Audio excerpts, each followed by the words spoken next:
The National Mediation Board election rule change of 2010. The 2010 rule change is a radical departure from the Railway Labor Act's (RLA) mandate that a majority of workers in the craft or group being organized should approve the union as bargaining representative before the National Mediation Board (NMB).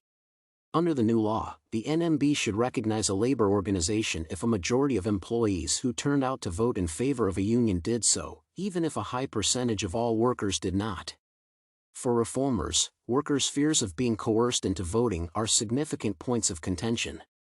RLA unionization efforts have been hampered by employer suppression tactics, such as the official destruction of ballots, for decades.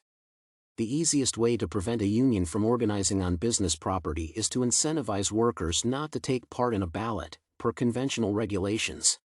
A firm can influence a union election if it can persuade its employees not to participate in the vote.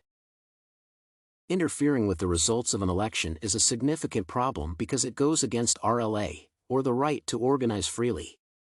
Throughout the board's existence, election interference has occurred frequently, making it one of the NMB's top priorities to examine all such cases. The court's ruling discusses the Air Transport Association's (ATA) statutory argument under the RLA's actual language.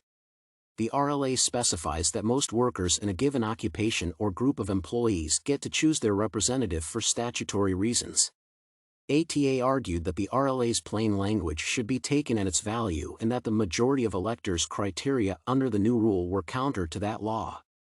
Since the RLA is unclear on how workers may express their ability to choose a representative, the court dismissed ATA's claim and believed the alleged terms to be vague.